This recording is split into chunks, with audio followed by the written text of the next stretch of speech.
Alright, welcome back to another episode of Andrew's Garage.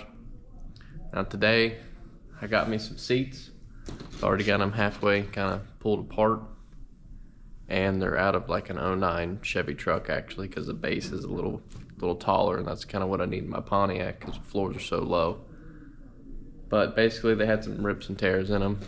And also I wanted to try to recover some seats, because that's something that I haven't really got to do a lot of, and that's some of the stuff I kind of want to do. So this is kind of going to be my first trial, I guess should say.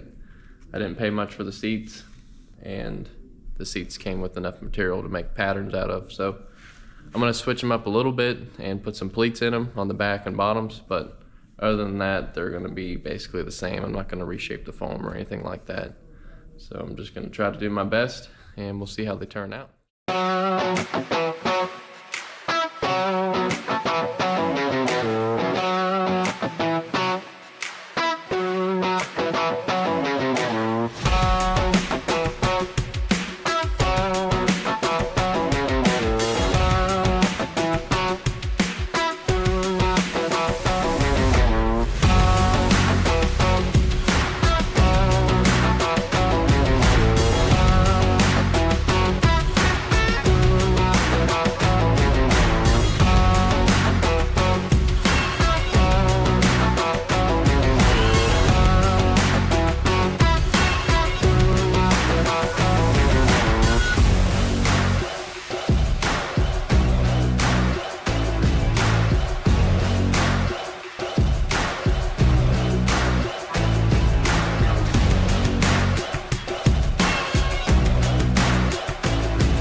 Alright, so it's kind of hard to see, but the seats turned out okay.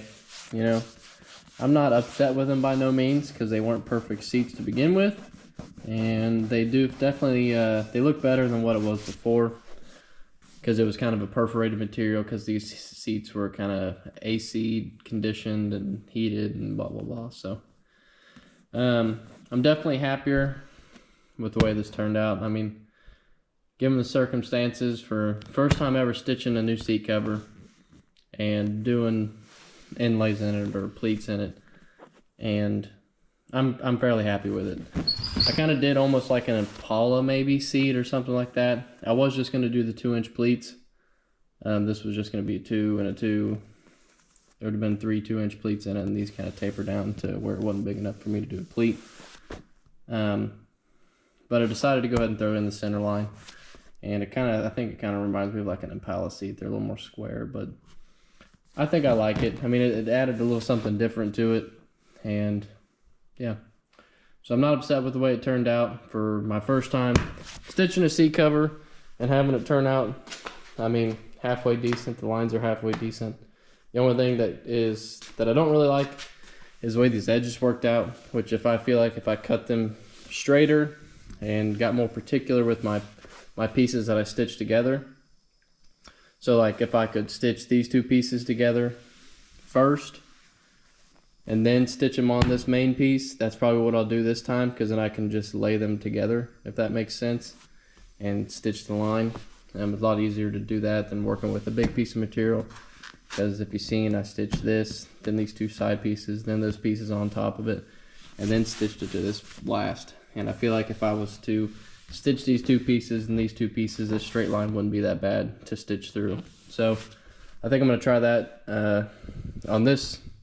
Try to stitch the front and side together first and then do the center. And another thing that if I really wanted to work on it later on, I got my patterns, I could remake another seat cover and change. Would be, I know this gets a cover on it and it gets pulled tight and you won't see it. This over here, I think it was kind of factory like this because the tunnel and everything and the console covered everything, so, and the seat belts kind of went between it. I do have to glue this down to the frame yet, so I do need to do that.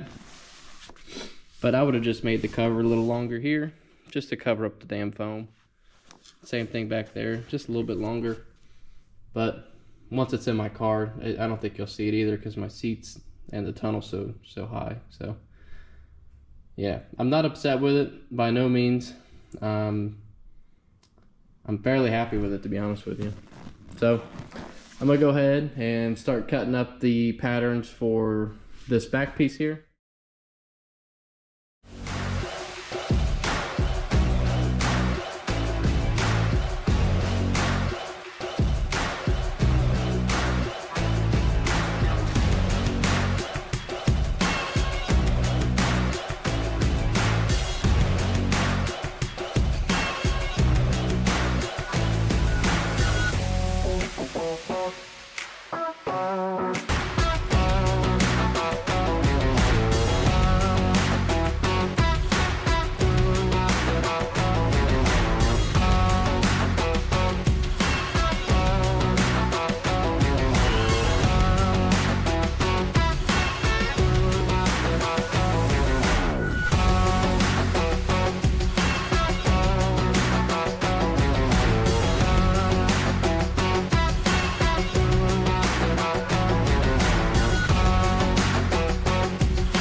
Alright, so basically here at the end, I'm drilling the old brackets off the bottom of the seat because turns out, even though they were low, they were not low enough to go underneath the roll bar, so they were not able to be adjustable. So I couldn't slide the track forward or back because they ran into the back of the roll bar, and it was just too far forward for the pedals and the passenger and everything. So I had to drill out the bottom brackets, which just so happened to make it perfect to fit underneath of it with the angle.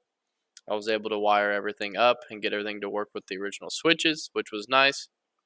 And the seats just looked amazing in the car. They really matched the aesthetics of what everything else is gonna be, with the 2-inch pleats on the door panels, to the pleats on the seats, to the headliner. Everything just looks real nice, and I'm very tickled with the way it came out. And that's where I'm calling it for today's video. Don't forget to like and subscribe to Andrew's Garage, and we'll see you next week.